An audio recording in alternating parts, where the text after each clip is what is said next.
Community, there's mainly two types of cases that are run. You're going to want to write these down. Harms solvency, harms/solvency is the first kind of case, and the second kind of case is background/justification. I know that's a mouthful. Background/justification. So the more important one, or the not more important, sorry, the more well-known one is harm solvency. And what do you guys think that? Just take a guess. What do you think that does? What case that kind of looks like? Yeah. Exactly. It's straight up. It's basically as straight as cases come. It's very logical. It's very intuitive. It says, here's a cool quote to introduce our topic. Here's some inherency, what's going on in the status quo. Here are the bad things about the status quo. Here's how we plan to fix it. Here's how you know that our fixing it will work. And here are the advantages of passing our plan. It's very, very simple. And this is so easy to set up. You know why? Because you can take the evidence that you have with you currently. You can put one piece of evidence, one card under here, maybe two. I would suggest at least two harms. If you have one harm, you got to make it really good, maybe with a subpoint, with an impact, why that harm is super bad. Then your plan has its planks. You want to mandate enforcement agency.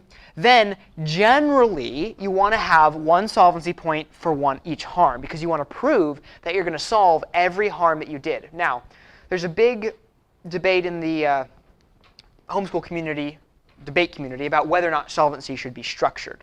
I think solvency is great structured because if you structure your harms, here's the harm and here's the impact of our harm, then you should structure your solvency too. Here's our solvency, here's the impact of our solvency, and the impact is it solves this. So this has to directly correlate to this, otherwise they're really going to hit on the fact that you don't solve your case. And then your advantages, you can have one, you can have two, you can have three. As many cool advantages as you believe are persuasive, you want to put in your case so that it sounds extremely appealing.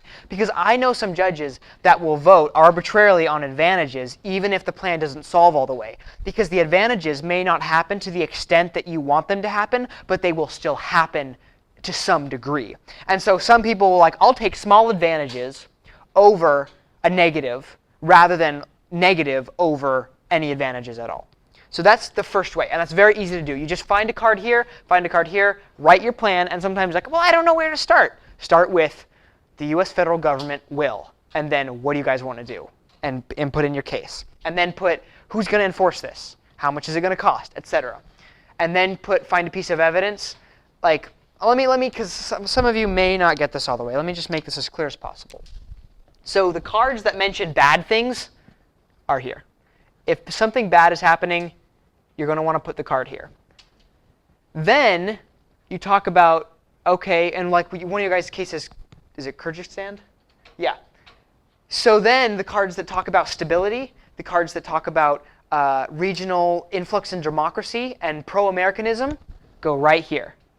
So this is good things, but this is the warrant for the good things. Solvency is the how, the why, and the what good things.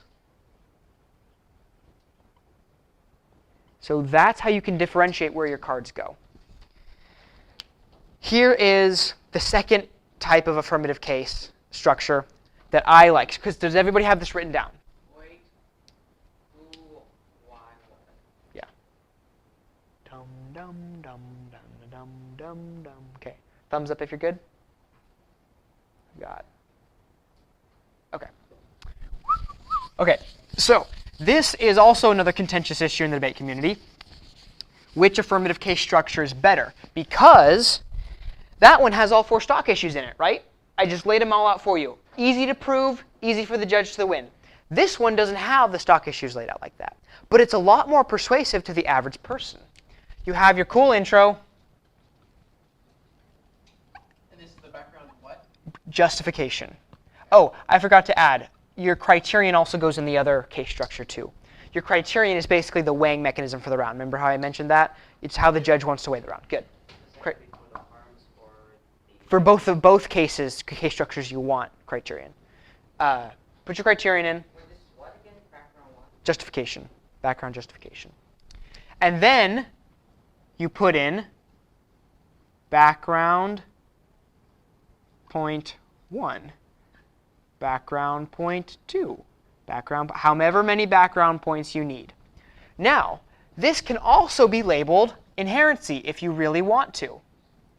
But some people get confused if you do inherency and justification because they're like, well, you started off with stock issues and then you just kind of trailed off because they expect stock issues. But if you don't give them stock issues from the beginning, then they'll know you're going kind of on your own, off-beaten trail. You know what I mean? So don't give them sometimes the expectation of stock issues. So background is the same thing as inherency. What's going on in the status quo? What's going on in the status quo? What's going on in the status quo? Then you give your plan. And that has your planks. Very simple. And then right here, in between the next point and the plan, you insert a little line about how this plan is going to be justified by a few things. We believe that this plan, the background is so bad that we want to justify our actions.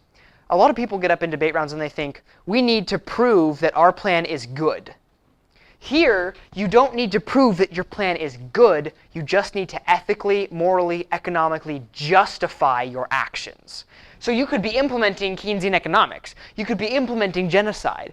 But as long as you justify your actions in the mind of the judge, you will win this case structure.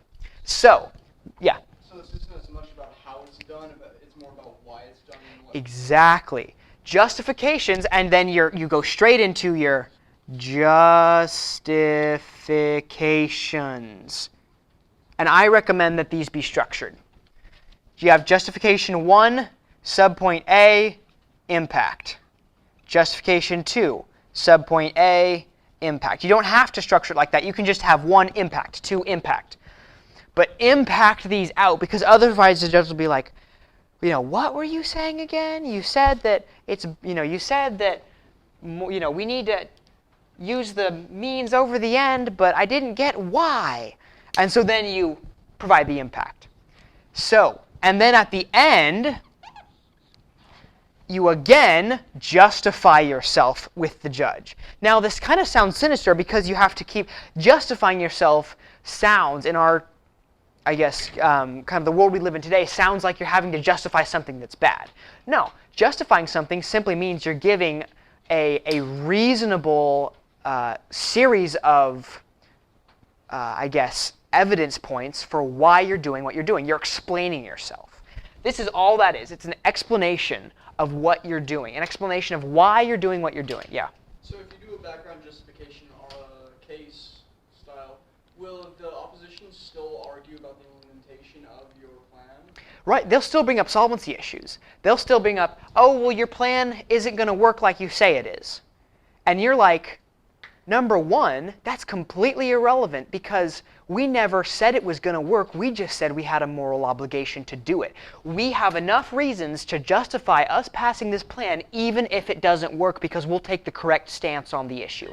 So number one, solvency almost completely doesn't apply. Now, especially with like the how do you pronounce that country?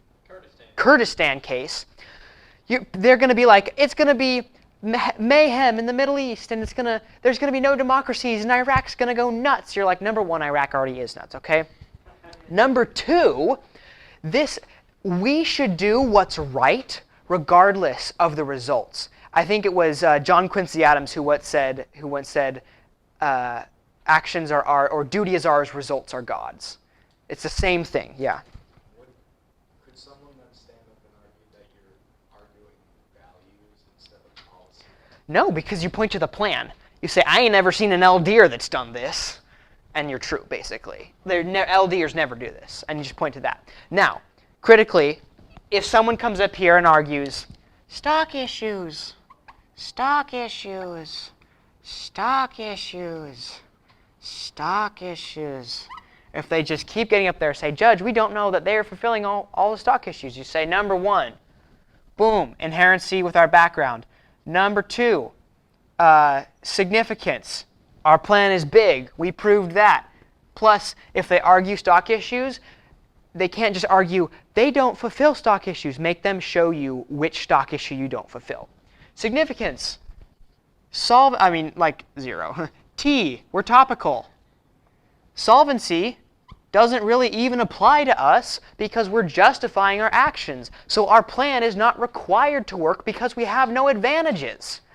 If you have no advantages, you don't need solvency because you could care less how your plan passes. The big issue is that you need to pass your plan to have the right stance on the issue. You argue a moral and deontological point, not a physical point. We could, if you're reforming the tax code, you're saying we need to catch all tax evaders because that's good. If you had an advantage of saved money, you said, we're going to save $50 billion by this. Someone could get up there and argue solvency. But they can't get up there and argue solvency. They can't say, your plan won't work. You're like, we could care less if it works. What matters is that we're doing what's right.